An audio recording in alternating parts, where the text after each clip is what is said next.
സജ്ജനങ്ങൾക്ക് നമസ്കാരം.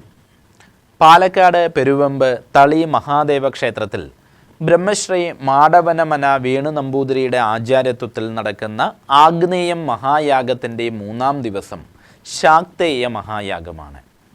അന്നേ ദിവസം രാവിലെ 5 മണിക്ക് നടക്കുന്ന അതീവ വിശിഷ്ടമായൊരു കർമ്മമാണ് വാഞ്ചാ കൽപ്പലത മഹാഗണപതി ഹോമം. താന്ത്രിക വിദ്യയിലെ ഏറ്റവും ഉയർന്ന ഗണപതി ഉപാസനകളിൽ ഒന്നാണിത്. വാഞ്ച എന്നാൽ ആഗ്രഹം, അഭിവാഞ്ച എന്നെല്ലാമാണ് അർത്ഥം. കൽപ്പലത എന്നാൽ ആഗ്രഹിക്കുന്നതെല്ലാം തന്നെ നമുക്ക് നൽകുന്ന സ്വർഗീയമായൊരു വള്ളിച്ചെടി, കൽപ്പവൃക്ഷം പോലെയുള്ളതാണ്. അതായത് ഭക്തരുടെ ന്യായമായിരിക്കുന്ന എല്ലാ ആഗ്രഹങ്ങളെയും സഫലമാക്കുന്നൊരു ഗണപതി ഭാവമാണ് വാഞ്ച കൽപ്പലത ഗണപതി ഭാവം. ഈ ഹോമം സാധാരണ ഗണപതി ഹോമങ്ങളിൽ നിന്ന് വ്യത്യസ്തമാകുന്നത് അതിൻ്റെ മന്ത്രഘടന കൊണ്ടാണ്. ഇതിൽ ഗണപതി മന്ത്രത്തിനോടൊപ്പം ശ്രീവിദ്യ, അതായത് ലളിതാ പരമേശ്വരിയുടെ ഉപാസനാക്രമമാണ് ഇത് സമന്വയിച്ചിട്ടുണ്ട്. ശാക്തേയ യാഗത്തിൻ്റെ തുടക്കത്തിൽ ഇത് നടത്തുന്നത് ദേവീ ചൈതന്യത്തിനെ ഉയർത്തുവാനും അത് ഉണർത്തുവാനും തടസ്സമില്ലാതെ ഈ യാഗം പൂർത്തീകരിക്കുവാനുമാണ്. വിവാഹം, സന്താനലബ്ധി, തൊഴിൽപരമായുള്ള വിജയം, വിദേശയാത്ര തുടങ്ങിയ ഭക്തരുടെ പ്രത്യേകമായിരിക്കുന്ന ആഗ്രഹങ്ങളെല്ലാം തന്നെ സഫലമാകുവാനും ഈ ഹോമം അത്യുത്തമം തന്നെയായിട്ടാണ് പറയുന്നത്. ശ്രീവിദ്യയുമായി ബന്ധമുള്ളതുകൊണ്ട് തന്നെ വിദ്യാർത്ഥികൾക്ക് ഇത് പഠനത്തിലും പരീക്ഷകളിലും ഉന്നത വിജയം നേടുവാൻ ഈ ഉപാസന സഹായിക്കുന്നുണ്ട്. ദീർഘകാലമായിട്ട് മുടങ്ങിക്കിടക്കുന്ന കാര്യങ്ങളെല്ലാം തന്നെ വേഗത്തിൽ പൂർത്തിയാക്കുവാൻ ഈ ഗണപതി ഭാവത്തിൻ്റെ അനുഗ്രഹം വഴി സാധിക്കുന്നതാണ്. ഗണപതി ഹോമത്തിന് ശേഷം സാരസ്വത ഹോമം നടക്കും. അറിവിൻ്റെയും കലകളുടെയും ദേവിയായ സരസ്വതിയെ പ്രീതിപ്പെടുത്തുന്നതിനായിട്ട് നടത്തുന്ന ഈ ഹോമം വിദ്യാലാഭത്തിനും ബുദ്ധിശക്തിക്കും വളരെയധികം വിശേഷമാണ്. ഈ ഹോമത്തിൽ പ്രധാനമായും ജപിക്കുന്നത് സാരസ്വത സൂക്തവും സരസ്വതി മൂലമന്ത്രവുമാണ്. യാഗശാലയിലെ പവിത്രമായിരിക്കുന്ന പുക ശ്വസിക്കുന്നതിലൂടെ ബുദ്ധിശക്തിയെ ഉണർത്തുന്ന നാഡികൾക്ക് ഉണർവ് ലഭിക്കും എന്നാണ് താന്ത്രിക ഗ്രന്ഥങ്ങൾ സാക്ഷ്യപ്പെടുത്തുന്നത്. കുട്ടികൾ മുതൽ മുതിർന്ന ആളുകൾ വരെ ആർക്കും ഈ ഹോമത്തിൽ പങ്കുചേരാം.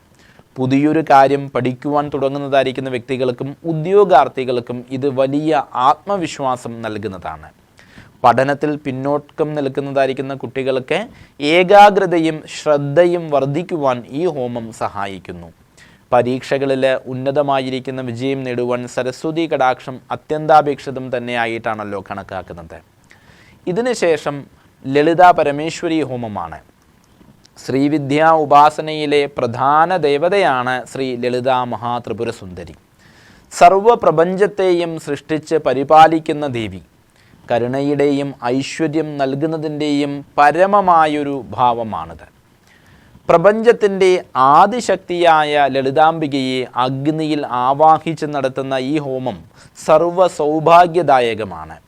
മനസ്സിന് ശാന്തിയും തെളിച്ചവും നൽകുന്നതിനോടൊപ്പം തന്നെ ഭക്തരിൽ ഒരു പോസിറ്റീവായൊരു വലിയൊരു മാറ്റം ഈ പൂജ ദർശിക്കുന്നത് വഴി ഉണ്ടാകുന്നതാണ്. താന്ത്രിക വിദ്യയിലെ ഏറ്റവും ഉന്നതമായ ശ്രീവിദ്യയുമായി ബന്ധപ്പെട്ട ഹോമമായതുകൊണ്ട് തന്നെ ഇത് ആത്മീയമായ ഉന്നതിക്കും നമ്മളെ സഹായിക്കുന്നു. ഈ ഹോമത്തിന് ശേഷം തൃഷ്ടുപ്പ് ഹോമം ആരംഭിക്കും. വേദങ്ങളിലെ ഏറ്റവും പ്രധാനപ്പെട്ട 2ാമത്തെ ഛന്ദസ്സാണ് തൃഷ്ടുപ്പ്. തൃഷ്ടുപ്പ് എന്ന വാക്കിൻ്റെ അർത്ഥം 3 ഘട്ടങ്ങളിലായി സ്തുതിക്കപ്പെടുന്നത് എന്നാണ്. ഇതിൽ 11 അക്ഷരങ്ങൾ വീതമുള്ള 4 പാദങ്ങളാണ് ഉള്ളത്. ആകെ 44 അക്ഷരങ്ങൾ. വൈദിക രഹസ്യം അനുസരിച്ച് ഈ 44 അക്ഷരങ്ങൾ പ്രപഞ്ചത്തിലെ ശക്തിയുടെയും വീര്യത്തിൻ്റെയും പ്രതീകമാണ്. താന്ത്രിക വിദ്യയിലെ തൃഷ്ടുപ്പിനെ വജ്രം പോലെ ദൃഢമായ ഒന്നായാണ് കണക്കാക്കുന്നത്. ഒരു കോട്ട കെട്ടുന്നത് പോലെ ഭക്തനു ചുറ്റും മന്ത്രങ്ങൾ കൊണ്ട് സംരക്ഷണം തീർക്കുവാൻ തൃഷ്ടുപ്പ് ഛന്ദസ്സിന് സാധിക്കുന്നതാണ്. സംസാരിക്കുന്ന വാക്കുകൾക്ക് ശക്തി ലഭിക്കാനും എടുക്കുന്ന തീരുമാനങ്ങളെല്ലാം തന്നെ വിജയിപ്പിക്കാനുമുള്ളതായിരിക്കുന്ന ബുദ്ധിശക്തി നൽകുവാനും ഈ ഹോമം സഹായിക്കുന്നു. ശത്രുക്കളിൽ നിന്നോ പ്രതികൂലമായ സാഹചര്യങ്ങളിൽ നിന്നോ സംരക്ഷണം നൽകുന്നൊരു കവചമായിട്ട് ഈ മന്ത്രാക്ഷരങ്ങൾ പ്രവർത്തിക്കുന്നു. ചുരുക്കത്തിൽ തൃഷ്ടുപ്പ് എന്നത് ഒരുവൻ്റെ ആത്മവീര്യത്തെ ഉണർത്താനുള്ളതായിരിക്കുന്ന ശബ്ദരൂപമായ ഔഷധമാണ് എന്ന് പറയാം. ഈ ഹോമത്തിന് ശേഷം വിദ്യാസരസ്വതി പൂജ നടക്കുന്നു. മൂന്നാം ദിവസം ശാക്തേയ യാഗത്തിൻ്റെ ഭാഗമായി നടക്കുന്ന ഐശ്വര്യലക്ഷ്മി പൂജയ്ക്കും മഹാശ്രീചക്ര നവാവരണ പൂജയ്ക്കും മുന്നോടിയായിട്ടാണ് വിദ്യാസരസ്വതി പൂജ ക്രമീകരിച്ചിരിക്കുന്നത്. വിദ്യയും ബുദ്ധിയും ഉണ്ടെങ്കിൽ മാത്രമേ ലക്ഷ്മി നൽകുന്ന ഐശ്വര്യം ശരിയായ രീതിയിൽ വിനിയോഗിക്കുവാൻ സാധിക്കൂ എന്ന വലിയ തത്വമാണ് ഇതിലൂടെ വ്യക്തമാക്കുവാൻ ഉദ്ദേശിക്കുന്നത്. വെളുത്ത പട്ടുവസ്ത്രവും വെളുത്ത താമരയും ധരിച്ച് വീണയും പുസ്തകവും ജപമാലയും കൈകളിലേന്തിയ വിദ്യാരൂപിണിയായ ദേവിയായാണ് ഇവിടെ ഭഗവതിയെ ആരാധിക്കുന്നത്. അതീവ ശക്തിയുള്ള സരസ്വതി മൂലമന്ത്രം, സാരസ്വത സൂക്തം എന്നിവ ഉരുവിട്ടാണ് ഈ പൂജ നിർവഹിക്കുന്നത്. യാഗശാലയിലെ പവിത്രമായ അന്തരീക്ഷത്തിൽ ഈ മന്ത്രങ്ങൾ ജപിക്കുന്നത് ഭക്തരുടെ ബുദ്ധിമണ്ഡലത്തെ ഉണർത്തുവാൻ വളരെയധികം സഹായിക്കുന്നു. ബ്രഹ്മശ്രീ മാടവനമന വേണു നമ്പൂതിരിയുടെ ആചാര്യത്വത്തിൽ നടക്കുന്ന ഈ പൂജ അറിവ് നേടുന്നതിലെ തടസ്സങ്ങളെല്ലാം തന്നെ നീക്കി ജ്ഞാനത്തിൻ്റെ പാത തുറന്നു നൽകുവാൻ ലക്ഷ്യമിടുന്നതാണ്. വിദ്യാർത്ഥികൾക്ക് പഠനത്തിൽ ഏകാഗ്രത വർദ്ധിപ്പിക്കുവാനും പഠിച്ച കാര്യങ്ങൾ മറന്നു പോകാതെ ഓർത്തുവയ്ക്കുവാനുള്ളതായിരിക്കുന്ന കഴിവ് സരസ്വതി കടാക്ഷത്താൽ ലഭിക്കുവാനും പരീക്ഷകളിലെ ഭയമെല്ലാം തന്നെ മാറി ഉന്നത വിജയം നേടുവാനും ഇത് സഹായിക്കുന്നു. സംഗീതം, നൃത്തം, എഴുത്ത് തുടങ്ങിയ കലകളിൽ ഏർപ്പെട്ടിരിക്കുന്നതായിരിക്കുന്ന വ്യക്തികൾക്ക് തങ്ങളുടെ സർഗാത്മകത വർദ്ധിപ്പിക്കുവാനും ആ രംഗത്തിൽ പ്രശസ്തി നേടുവാനും ഭഗവതിയുടെ അനുഗ്രഹത്താൽ സാധിക്കുന്നതാണ്. വിദ്യാസരസ്വതി പൂജയ്ക്ക് ശേഷം ഐശ്വര്യലക്ഷ്മി പൂജയും തുടർന്ന് നടക്കുന്ന മംഗലാരതിയും അതീവ പ്രാധാന്യമുള്ളതാണ്. ശാക്തേയ യാഗത്തിൻ്റെ സത്തായ സമ്പത്തും സൗഭാഗ്യവും ഭക്തരിലേക്ക് എത്തുന്ന നിമിഷങ്ങളാണിവ. അഷ്ടലക്ഷ്മിമാരിൽ ഒരാളായ ഐശ്വര്യലക്ഷ്മി കേവലം പണമല്ല, മറിച്ച് കുടുംബത്തിൽ സമാധാനവും ഐശ്വര്യവും വിജയവുമെല്ലാം തന്നെ നൽകുന്നൊരു ഭഗവതിയാണ്. സാമ്പത്തിക ബുദ്ധിമുട്ടുകളെല്ലാം തന്നെ നീങ്ങി കുടുംബത്തിൽ സമൃദ്ധി ഉണ്ടാകുവാൻ ഈ പൂജയിൽ പങ്കെടുക്കുന്നത് വളരെയധികം ഉത്തമമാണ്. ഹോമങ്ങൾക്കും പൂജകൾക്കും ശേഷം കർപ്പൂരദീപം ഒഴിഞ്ഞുകൊണ്ട് നടക്കുന്ന അതീവ ഭക്തി നിർഭരമായിരിക്കുന്നൊരു സമാപന കർമ്മമാണ് മംഗളാരതി. മംഗളാരതി കൺകുളിർക്കെ ദർശിക്കുകയും ആ ദീപജ്വാലാ പ്രവാഹം കണ്ണുകളിൽ എത്തുകയും ചെയ്യുന്നത് വഴി ഭഗവതിയുടെ അനുഗ്രഹം നേരിട്ട് ശരീരത്തിലേക്ക് പ്രവേശിക്കുമെന്നാണ് വിശ്വാസം. മനസ്സിലെ അശാന്തിയും ഭയവും നീക്കി പ്രകാശപൂർണമായിരിക്കുന്നൊരു ചിന്താഗതി ഉണ്ടാകുവാൻ ഈ ദർശനം നമ്മളെ സഹായിക്കുന്നു. തുടർന്ന് കാലത്ത് 7:30 മുതൽ 11:30 വരെ മൂന്നാം ദിനത്തിലെ ഏറ്റവും പ്രധാനപ്പെട്ടതും അതീവ നിഗൂഢവുമായിരിക്കുന്നൊരു കർമ്മമായ മഹാശ്രീചക്ര നവാവരണ പൂജ നടക്കുന്നു. ശാക്തേയ ഉപാസനയിലെ പരമോന്നത പൂജയായിട്ടാണ് ഇതിനെ കണക്കാക്കുന്നത്. പ്രശസ്ത താന്ത്രിക ആചാര്യൻ ബ്രഹ്മശ്രീ മുല്ലപ്പള്ളി കൃഷ്ണൻ നമ്പൂതിരിയുടെ മുഖ്യ കാർമ്മികത്വത്തിൽ ഈ പൂജ നടക്കുന്നു എന്നത് ഇതിൻ്റെ ആത്മീയ ഗാംഭീര്യം വർദ്ധിപ്പിക്കുന്നു.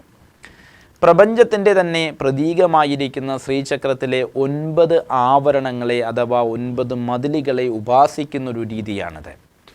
ശ്രീചക്രത്തിൻ്റെ മധ്യബിന്ദുവിൽ ലളിതാ പരമേശ്വരി കുടികൊള്ളുന്നു എന്നാണ് സങ്കല്പം. ഓരോ ആവരണത്തിലും പ്രത്യേകം ദേവതമാരുണ്ട്. അവരെ ഓരോരുത്തരെയും പൂജിച്ച് പ്രീതിപ്പെടുത്തിയ ശേഷമാണ് കേന്ദ്രബിന്ദുവിലെ ദേവതയിലേക്ക് എത്തുന്നത്. അതെങ്ങനെയാണ് എന്ന് ചെറുതായിട്ട് നമുക്കൊന്ന് നോക്കാം. ഒന്നാം ആവരണം ത്രൈലോക്യ മോഹന ചക്രം എന്നാണ് പറയുക. ശ്രീചക്രത്തിൻ്റെ ഏറ്റവും പുറമേയുള്ള ചതുരശ്ര രൂപമാണിത്. ഇതിനെ ഭൂപുരം എന്നാണ് വിളിക്കുക. പ്രപഞ്ചത്തിലെ സകല തടസ്സങ്ങളെയും നീക്കി മനസ്സിനെ ശുദ്ധീകരിക്കുവാൻ വേണ്ടിയാണ് ഈ ആവരണത്തിനെ പൂജിക്കുന്നത്. രണ്ടാം ആവരണം സർവാശ പരിപൂരക ചക്രം. 16 ദളങ്ങളുള്ള ഒരു താമരയാണിത്. ഭക്തരുടെ ന്യായമായിരിക്കുന്ന എല്ലാ ആഗ്രഹങ്ങളെയും അഥവാ ആശകളെയും സഫലമാക്കുന്നൊരു ഘട്ടമാണിത്. മൂന്നാം ആവരണം സർവസംക്ഷോഭണ ചക്രം എന്നാണ് പറയുക.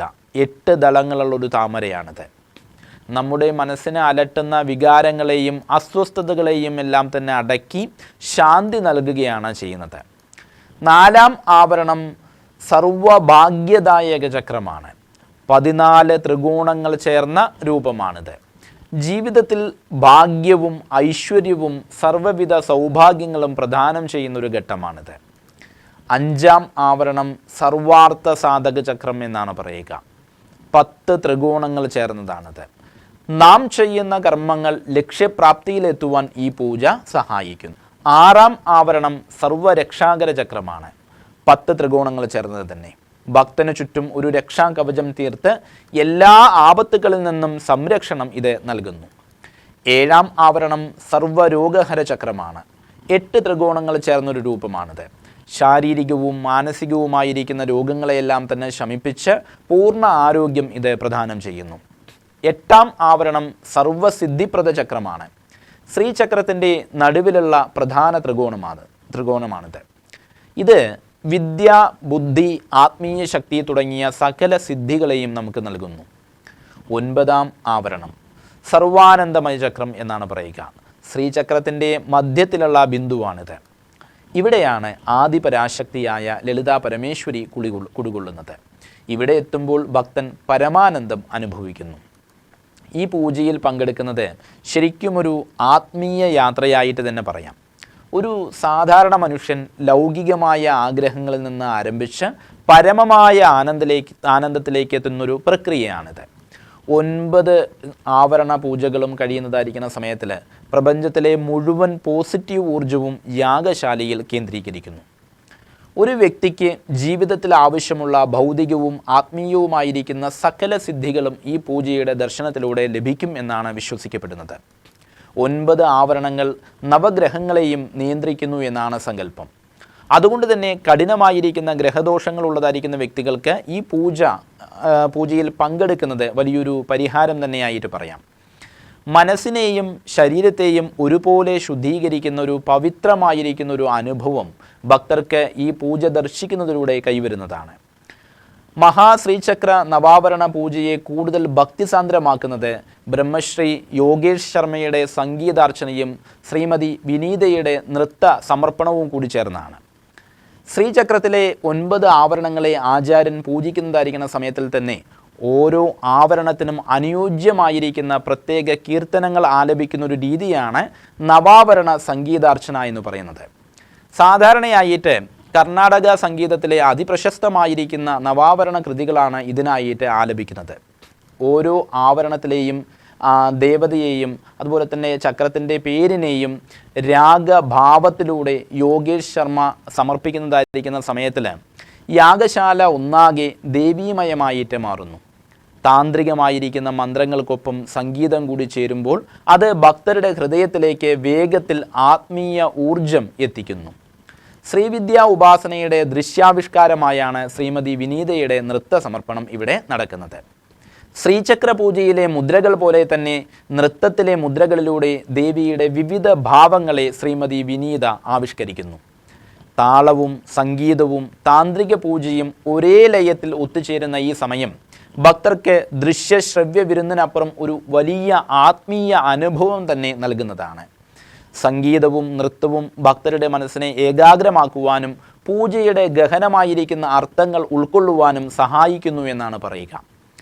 ഈ ഹോമത്തിന് ശേഷം നടക്കുന്ന മംഗളാരതി അതീവ ധന്യമാകുന്നത് ചോറ്റാനിക്കര ദേവീക്ഷേത്രം തന്ത്രി ബ്രഹ്മശ്രീ പുലിയന്നൂർ ശശി നമ്പൂതിരിപ്പാടിൻ്റെ മഹനീയ സാന്നിധ്യം കൊണ്ടാണ്. കേരളത്തിലെ ശാക്തേയ ഉപാസനയുടെ കേന്ദ്രബിന്ദുവായ ചോറ്റാനിക്കര അമ്മയുടെ തന്ത്രി തന്നെ നേരിട്ടെത്തും എന്നുള്ളത് ഈ ശാക്തേയ യാഗത്തിന് ലഭിക്കുന്ന ഏറ്റവും വലിയ അംഗീകാരവും ആത്മീയ പൂർണ്ണതയുമാണ്. ഇതിനുശേഷം ഉച്ചയ്ക്ക് 12 മണി മുതൽ നടക്കുന്ന ഏറ്റവും ആകർഷകവും ഐശ്വര്യപ്രദവുമായിരിക്കുന്നൊരു ചടങ്ങാണ് 1008 വനിതകളുടെ കനകധാര സ്തോത്രപാരായണം. സാന്ദീപനി സാധനാലയത്തിൻ്റെ അവതരണത്തിൽ നടക്കുന്ന ഈ ചടങ്ങ് ഭക്തിയുടെയും സ്ത്രൈണശക്തിയുടെയും അപൂർവ സംഗമമാണ്. ആദിശങ്കരാചാര്യർ രചിച്ച അതീവ ശക്തിയുള്ള സ്തോത്രമാണ് കനകധാര സ്തോത്രം. ദരിദ്രയായ ഒരു സ്ത്രീ തനിക്ക് നൽകുവാൻ ഒന്നുമില്ലാതെ ഒരു ഉണക്ക നെല്ലിക്ക ഭിക്ഷയായി നൽകിയ സമയത്തിൽ അവളുടെ ദാരിദ്ര്യം കണ്ട് മനസ്സറിഞ്ഞ ശങ്കരാചാര്യർ മഹാലക്ഷ്മിയെ സ്തുതിച്ചു പാടിയതാണ് ഈ സ്തോത്രം. ഇതിൽ സംപ്രീതയായ ലക്ഷ്മി ദേവി ആ വീടിന് മുകളിൽ സ്വർണ്ണ നെല്ലിക്കകൾ കനകധാരയായി അഥവാ മഴ പോലെ വർഷിച്ചു എന്നാണ് ഐതിഹ്യം. 1000-ലധികം വനിതകൾ ഭക്തിപൂർവം കൈകൾ കൂപ്പി മഹാലക്ഷ്മിയെ സ്തുതിക്കുന്ന കാഴ്ച മനസ്സിന് ശാന്തിയും കണ്ണിന് കുളിർമയും നൽകുന്നൊരു ഒന്നാണ്. യാഗശാലയിൽ അഗ്നി ജ്വലിക്കുമ്പോൾ ഈ മന്ത്രധ്വനികൾ അന്തരീക്ഷത്തിൽ മുഴങ്ങുന്നത് ആത്മീയമായൊരു പൂർണ്ണത നൽകുന്നു. ആത്മീയ ചിട്ടയോടെ ഭക്തരെ വാർത്തെടുക്കുന്ന സാന്ദീപനി സാധനാലയത്തിൻ്റെ നേതൃത്വത്തിലാണ് ഇത് നടക്കുന്നത് എന്നുള്ളത് കൊണ്ട് തന്നെ ഈ പാരായണത്തിന് അതീവ ചിട്ടയും താളവും ഉണ്ടാകും.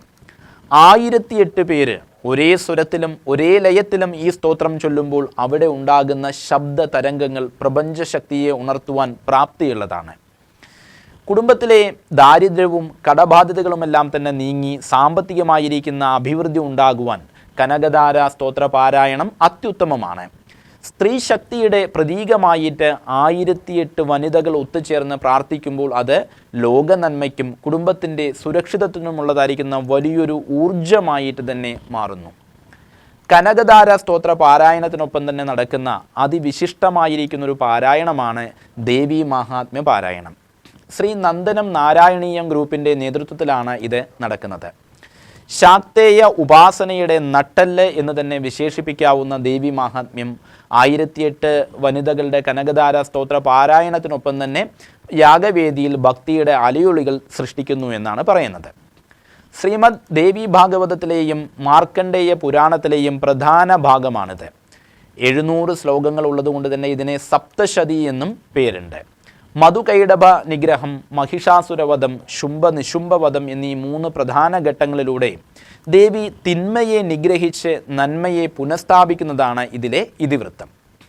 ദേവി മാഹാത്മ്യത്തിലെ ഓരോ അധ്യായവും ദേവി അസുരന്മാരെ നിഗ്രഹിച്ച് ദേവന്മാരെ സംരക്ഷിക്കുന്ന കഥകളാണ്. ഇത് കേൾക്കുന്നത് നമ്മുടെ മനസ്സിലെ അകാരണമായ ഭയം, ആശങ്കകൾ, ആത്മവിശ്വാസമില്ലായ്മ എന്നിവയെല്ലാം തന്നെ മാറ്റുവാനും ഏത് പ്രതിസന്ധിയെയും നേരിടാനുള്ളതായിരിക്കുന്ന മനോധൈര്യം ലഭിക്കുവാനും സഹായിക്കുന്നു. നമ്മുടെ ജീവിതത്തിലെ തടസ്സങ്ങളെയും ശത്രുതയെയെല്ലാം തന്നെ ദഹിപ്പിക്കുവാൻ ഈ പാരായണ ശ്രവണം സഹായിക്കുന്നു എന്നാണ് പറയുന്നത്.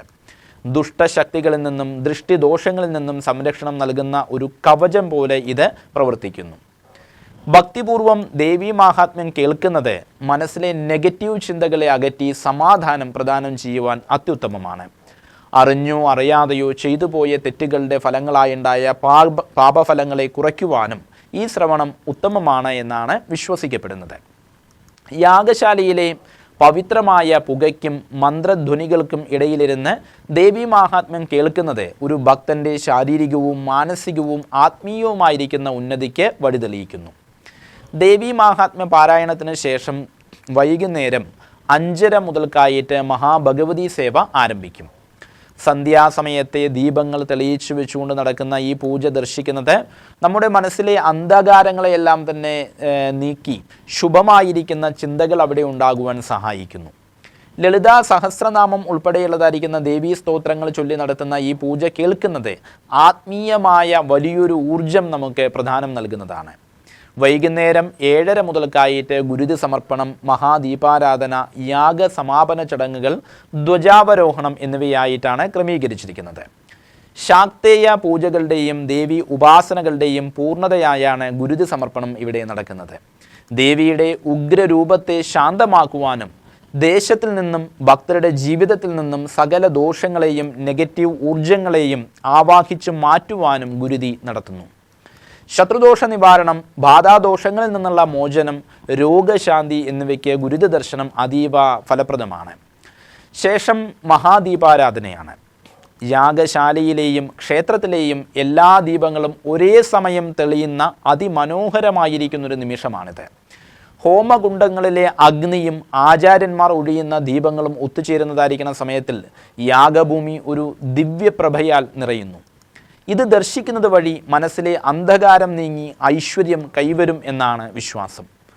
തുടർന്ന് യാഗസമാപന ചടങ്ങുകളാണ്. ദിവസങ്ങൾ നീണ്ടുനിന്ന തപസ്സിൻ്റെയും മന്ത്രോച്ചാരണങ്ങളുടെയും ധന്യമായൊരു സമാപ്തിയാണിത്.